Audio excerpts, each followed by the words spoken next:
let me officially welcome Bishop Austin Igbasa, Public Affairs Commentator, to the program. It's a pleasure to always have you here. Thank you so much for having me. And next to him, just to my immediate left, is Dr. Awosage Patrick. He's a legal practitioner as well as a public affairs commentator. Thank you for joining us on TMI. Pleasure, and hello, Nigerians. We just want to quickly take a look at the Constitution and the review being proposed. Gentlemen, I want to begin with you, being a lawyer, for example. What do we need more? The will to implement the law as we have it today, or to have amendments made to it? Well, it's unfortunate, like, I don't know what is really happening, because we have a whole lot of, there's a whole lot in the Constitution and a whole lot of laws and acts here and there. We keep duplicating and coming up. I think, I don't want to sound sarcastic. I want to believe that probably getting these committees and folks together, you pull so much money to them. I think that's the essence. Because at the end of the day, you come up with a good position, or whatever you call it, whatever law or anyhow your amendments could be, it turned out to somebody is being paid. Somebody is going to be consulted. You know, we had the confab of 2014 and we had all of that. And at the end of the day, nothing came out of it. So it doesn't make any sense to me. For what I feel, we should be more at best in terms of implementing that which is available. You know, when we have not done with what we have already yet, and we are going about duplicating and complicating issues. To me, I think it's a no-no. There is the argument that when this Constitution was written, even as of the time it was amended again in 1999, obviously, many of the realities that we grapple with today were not visible, were not even there. Yes, yes. All right, so going forward, if we must make sense of the development that we all yearn for, we must be able to, as it were, overhaul the Constitution. So you don't think along that line, this particular proposal... What I'm saying is, the ones, I agree with you in that sense of it, but we are looking at it, they are the good ones, so to speak. If you have some other parts of the Constitution, I remember that of, I think that's section 145 now, that talks about whenever the president transmits the Yaradua Jonathan issue, that because he had not transmitted, the president could be, you know, controlling, could be commander-in-chief from anywhere. Part of the world. You know, that was a good one. But we are looking at other aspects, other salient parts that ordinarily talk about, okay, the rights of Nigerians, for instance, the right to life and all of those things that have been played down. You have to go to court to enforce your fundamental rights that should be known. Are you getting what I'm trying to say? Nobody is saying anything along that line. I'm just giving that as an instance. Now, in a situation whereby we have so many beautiful stuff written in there that you don't talk about. Now, when it's time for electoral period, you now begin to look for areas that could kind of benefit some few, in my opinion, and then you now start talking about we want some certain review. I don't think that is in the right sense. All right, Bishop, let's talk to you about this issue of amending our Constitution. There are people who say it's a jamboree, but from the way it's going now, there's a level of commitment we're seeing. For example, the National Assembly, the House of Reps in particular, has categorically announced that come 25th of this month, which is just in 10 days' time, a committee saddled with the responsibility of midwifing these amendments that have been proposed, or the need to at least amend the Constitution, will be formally inaugurated. Does that not say to us that there's a difference between what we are seeing now and what we had seen in the past?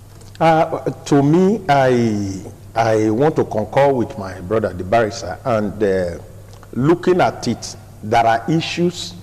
My pain is that even the National Assembly today, if anything does not benefit them, it does not come to the front burner. Now, I give you an example. Leah Sharibu has the case not been laid to rest now.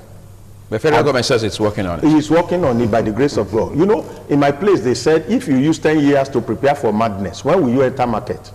When will you enter the market? Because when a madman does not enter market, he's still doing rehearsal. Obviously. So when you use 10 years, if Leah Sharibu is a child of one of the ministers or one of the big people in either the sitting government now, are you telling me that the federal government will be saying we are still working on it? Maybe if after the girl don't born about 7 children, they would have worked on it, finish. So what is the issue of working on it? What do you mean by working on it? Is working on it going to bring Leah to the father and the mother? Do you know the pain they are going through now? How many of our people today in the National Assembly mention the issues that have to do with that? How many of the people in National Assembly now that is talking of people that their husband have been murdered in because of this Boko Haram wahala and also the farmer headers crisis? How many of them are talking about it now? Anytime you see National Assembly talking about something, you know that it has to do with them, and there's going to be a major benefit, because this thing, the issue of coming to sit down in the National Assembly, should be representing the interest of your people. Absolutely. That is the main purpose of coming to represent and speak their voice. Now I ask you a question, things that have to do with even their communities now. How many of these people that we are talking of some people now in National Assembly who have not been to their communities since 2014? And they are representing the community. Why would that be? Is it because of distance? Is there conflict in their community? Conflict in their community, and they are not safe to go there. And yet, where they are seated, they are not talking about the masses that they are supposed to be representing. Then the question is that most of these people, whenever they are pushing something, you will check it properly and see that it has to be something that will benefit them. That's why I gave example of Leah Sharibu. Have you seen anybody, even in the National Assembly, raise something and say, what is it? Let us invite the security service chief to tell us the detail of what they are working on. When you tell somebody you are working on something, that should be detailed. We are not saying 10 Nigerians now. Okay, we are calling the security service to brief us on the issue of Leah Sharibu. What is the level? Where have you gotten to? And what are you really doing now? Now we have insecurity in the northeast and some other parts of the country, almost all the place. How many of them are sitting? Look at the governor of Borno State. I said it repeatedly. If a professor can be a governor and can do so much and put his life on risk, I stand to be corrected by anybody. I'm not sure there is any governor in Nigeria today that can take such a risk that the governor of Borno have taken. Governor Zulu. I've not seen anybody, and this is a man coming from the academia. He's coming from the academic society. Now, if that man happens to be a general, then you know definitely he will put on army uniform. Even though as a retired person, he will be in the war front, will carry gun. So what we are talking about, in the heat of what is going on around our nation, is it not enough now to... Are you therefore saying that this move to amend the constitution is ill-timed? It's ill-timed. And I think that what is going to come out from there, I think National Assemblies must be able to necessitate the president to be able to say, oh, with the confab of 2014 and all other constitutional conferences that were done in the time of Obasanjo, let's bring it to the table and check it in the course of our discussion. Not raising up another set of people and you are going to vote more money. Let me give you an example. Electoral reform, it is National Assembly. They spend a lot of money, public hearing, and it goes to the table of one man, and the man refused to sign. All the money, taxpayer money, used to pay there for sitting allowance, running cost of generator, and everything, people flying in, staying in hotel, was wasted by signature of one man. So, what are we talking about? What I'm saying is that the National Assembly we are having today, with due respect to them, they put the cat ahead of the horse.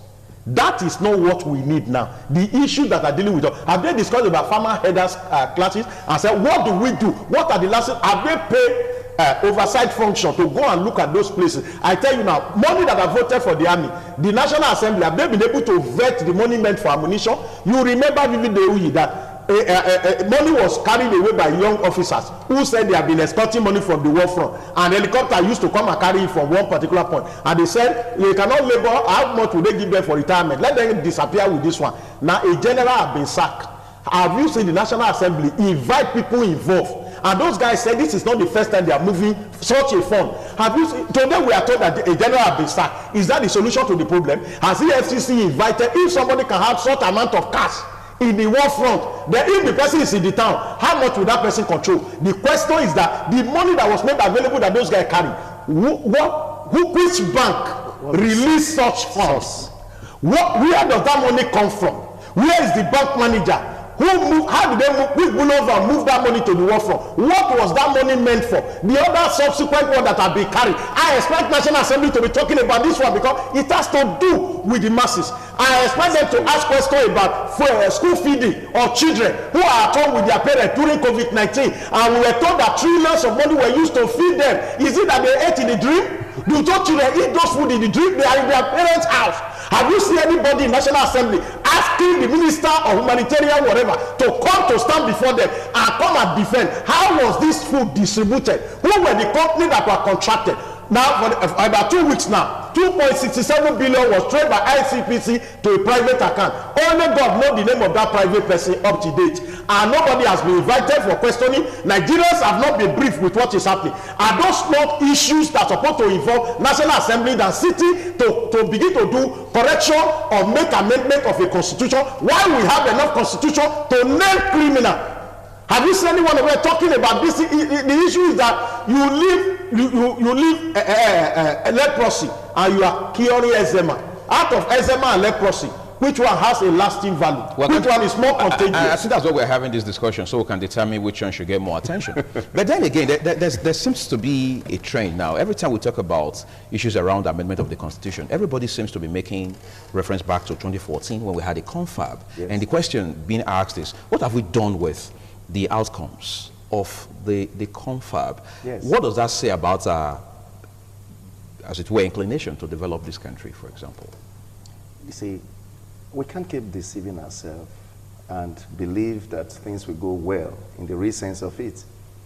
Fidel Castro said to be moral in an immoral society is immoral. We have talked about the confab and various conferences that have been held, all in the name of ensuring the country. Again, I will also blame the former president, Jonathan, having said that, set up this confab and it should have implemented on its own. Probably, maybe they have reasons for not doing that.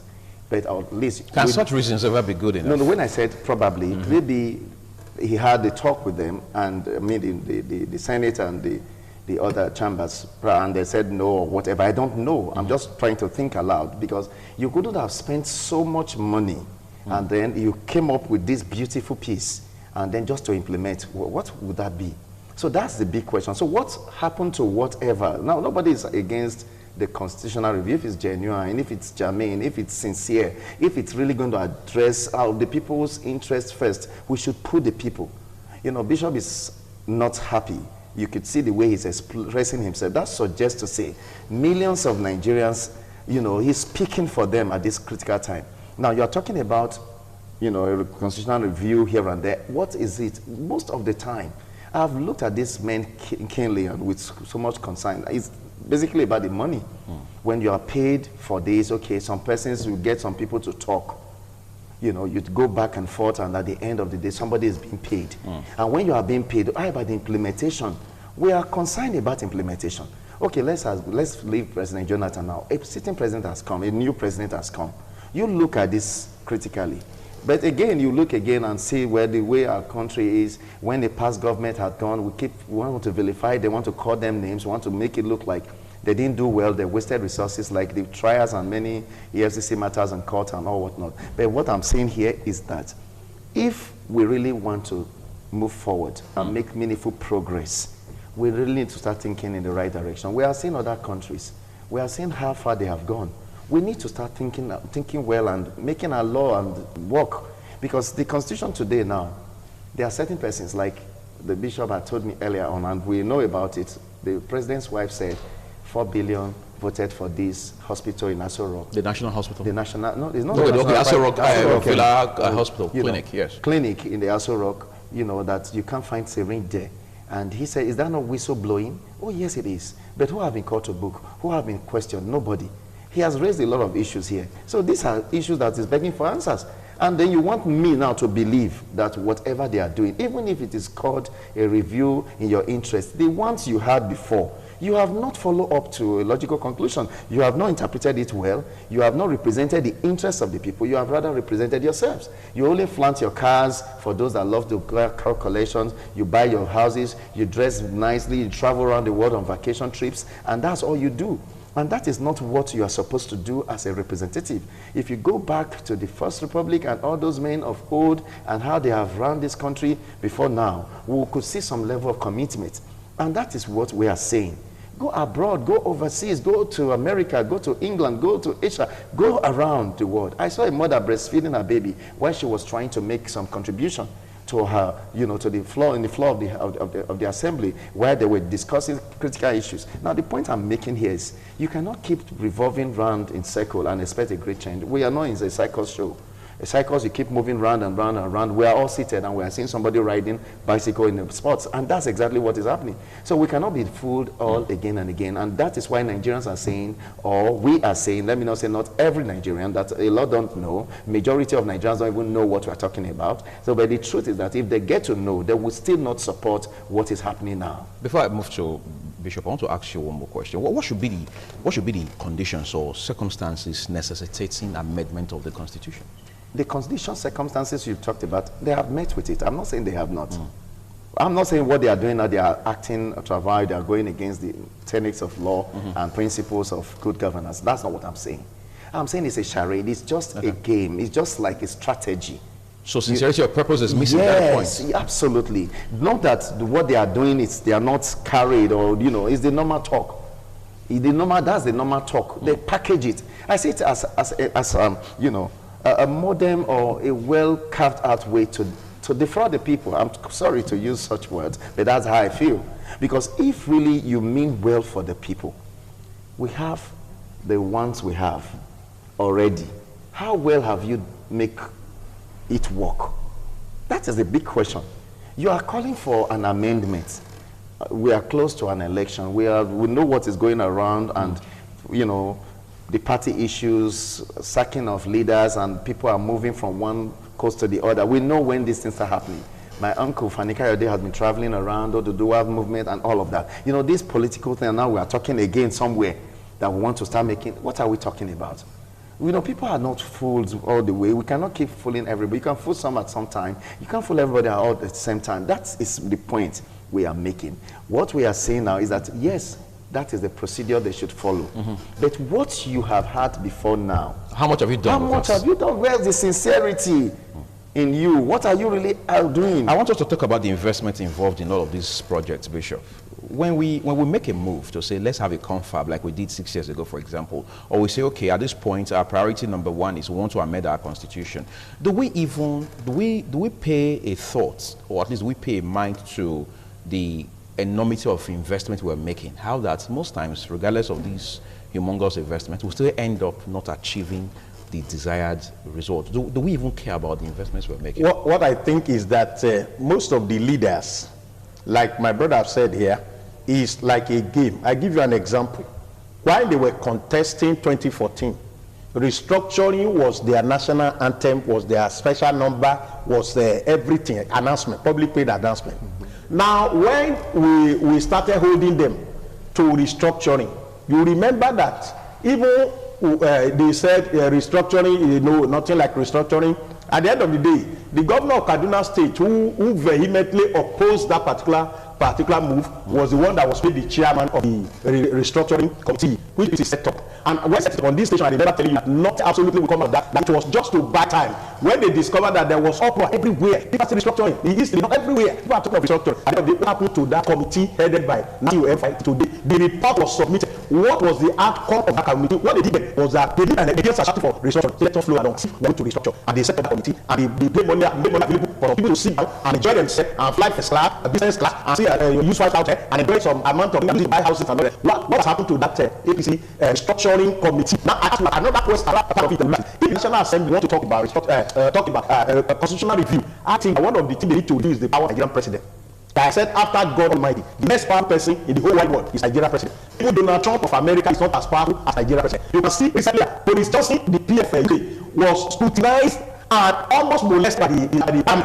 He was that calm. I used to not happen in Nigeria. With all the fashions that are things that are taking by this administration, that we expect the National Assembly to invite the president to sit and ask questions. Have you such happen? Those are the people that review constitution. Those people that can say executive order within 1 hour. Those people that can approve loan within 1 minute. Even out of Nigeria will be seated to one country, and they will tell you that they didn't look at the clause that said Nigeria, part of Nigeria can be seated if we fail to pay that account. What kind of National Assembly is that one? That will say they didn't remember. Look at what actors. You have lawyers, you have lecturers, you have makeup, you have retired leaders, you have retired governors who have ruled for 8 years. Today they are retirement pay of more than billions. But yet these same governors, when they are seated, they were able to pay gratuity and retirement people that work for 10 years. But after their 8 years of service, they have houses that are given to them, bought for them by their state in Abuja and bought to Lagos. Those are the people that sat together and they are determined. You will know that before they do something, they have what of our electoral and forces and all this that we can talk about anything that does not fit them.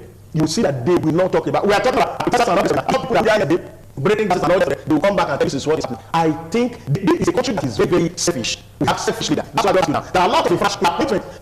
Is it being ahead to in appointment in this administration? Have you seen that assembly in the president to come before how social was appointed? How this issue that we say someone to represent my constituency. As come to now to 27 security service, 25 is from one part of Nigeria. Have you seen that assembly in the president? To come my hand, I'm talking to that. And this president is more knowledgeable than UK Boris Johnson, that he brought before the people are being scrutinized and they ask him and challenge him. They think this is what? And yet he has to sort to National Assembly. But our National Assembly today see the president as a god that you have to worship.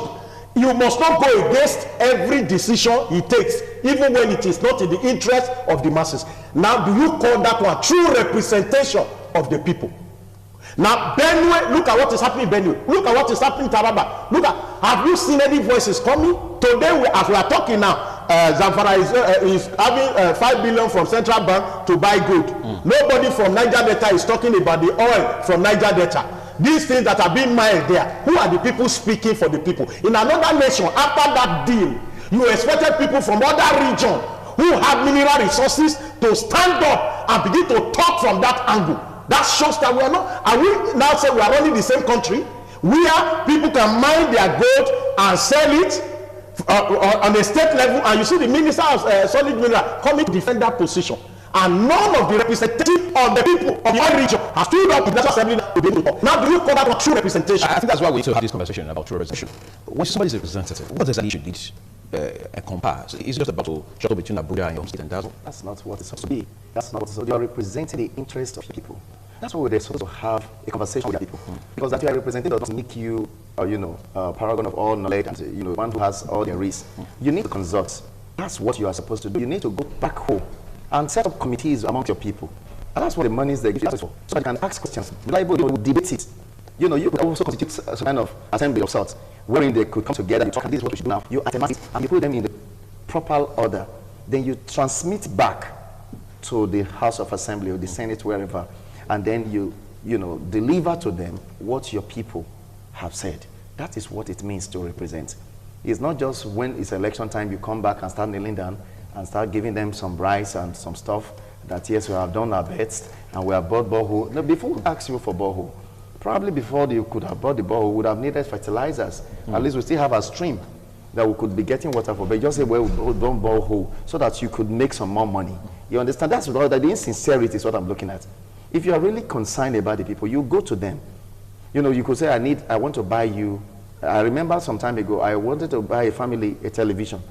And the mother beckoned and said, no, it's not television they need, or they needed at the time, that actually the young man here needs money to enroll WAEC. So education is first. So education is first. So if I had gone and just take television, I say, yes, I bought them a TV set, I've done so well. No, that's not correct. I needed to... They had something that was more pressing. More pressing. And so I had taken in as much as I gave the television as well as doing the needful in regard to that. But what I'm trying to say is that you need, those people living there, they are the ones that will tell you what they need. So you must continue to that is what representation with them. In all of this, I think what I'm learning from you two gentlemen is the fact that we must redefine service, especially public service. So it's not about you shuttling Abuja and your constituency, for example. It is about how much of a difference you make within those 4 years or 8 years or 12 years, for example, that you say you are representing these people. In other words, representation must be seen to be practical service that brings measurable value for your people. But as regards the amendments being, the issue of constitution amendments being proposed, that we understand that the committee will be formally inaugurated on the 25th of this month. So again,